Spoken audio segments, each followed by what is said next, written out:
This short video is about managing complexity in the practice of systemic family therapy. It gives an example of managing complexity in conversation between a social worker and a client, but the principle of using a focus on purpose as a way of containing complexity can be applied to many other aspects of case management. This principle is part of an approach adopted by Percy Aggett. In systemic family therapy, therapists and families are encouraged to think reflexively. Well, I'll explain what I mean by that in a minute. But basically, one of the problems with thinking reflexively is that it can open up all sorts of issues and lead to all kinds of complexity that then has to be dealt with. So there's a kind of dilemma in this approach, which means that one has to somehow manage this complexity. And so on the one hand, thinking reflexively leads to complexity, and on the other, one is trying to not make it too complex. So where do you pitch along this scale? How do you manage this scale? And basically, Percy Aggett's answer is to modulate the conversation by focusing on the purpose. That is to say, why are you having this conversation? Why are you going down this path in the conversation? So what I'm going to try and do here is illustrate these notions with a couple of diagrams. First of all, let's address thinking reflexively. So here you have your, let's call it client, or the family, or the individual that you're talking to. And here you have your social worker or clinician, whoever's talking to them. The clinician is usually in support of the social worker. So let's draw a couple of boxes here. This is the kind of dialogue one might have normally, and somebody says something, we'll call that the stimulus, and you have an immediate response to that stimulus. So this is kind of going back to behavioural psychology, where a stimulus evokes a response. But often what you're trying to do in systemic family therapy is have a level of reflection, so that instead of responding immediately, you think about how you're responding. You're thinking about what assumptions you're making, what presuppositions. Sometimes it's called your doxic, the way that you automatically interpret the world.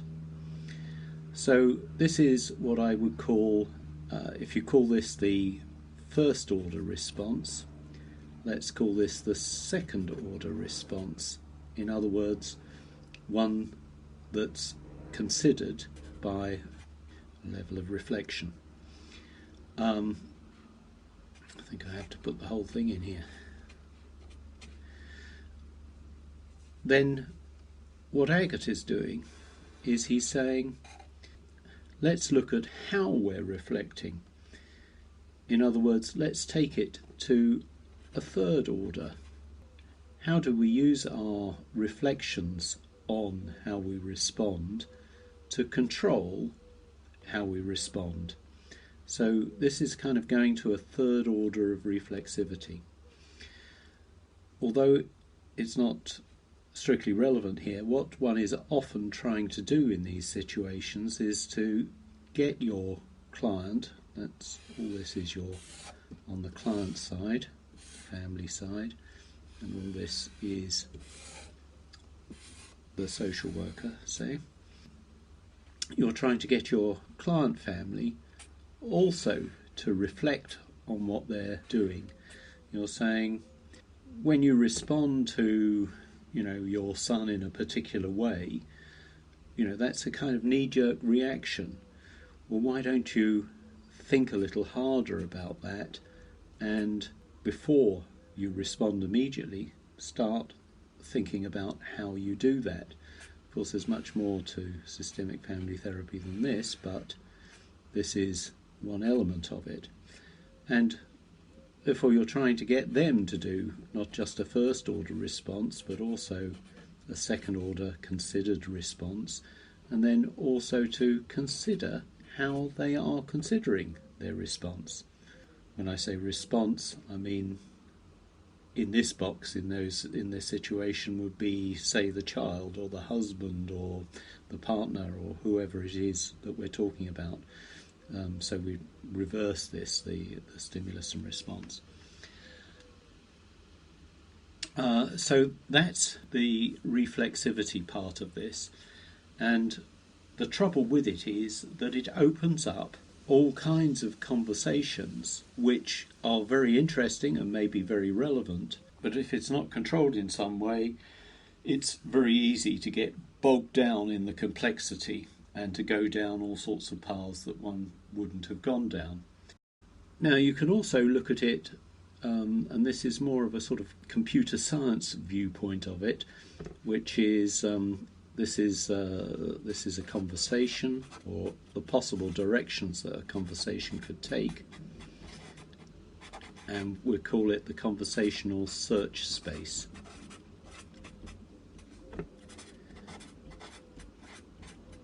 So here is where you are in the conversation at the moment, and you could go off and you could talk about this, you could talk about that, you could talk about that, you could talk about that. So you might be let's talk about the child, Eric. Let's talk about the father. Let's talk about safety. Let's talk about the school. So there's all sorts of directions this conversation could take. Now, if we're going to talk about the school, say, we could talk about the school's attitude to Eric, say. We could talk about the size of the classes. We could talk about all kinds of things there. The father. We could talk about the power relationship in the family, particularly in relation to the father, or we could talk about the father's haircut. Not particularly relevant, you might say. So, how do you determine where you're going to focus the conversation from the current point? Where do you go in this conversation? And there's all sorts of principles that you might use to control this, and in the particular exercise that we're thinking about at the moment, we're talking about the assessment of relational risk, but not really necessary to go into that. But the point of this is, how do you manage the flow of this conversation so that it goes down the paths that will be useful? And what Percy Aggett is suggesting is that you focus on the purpose.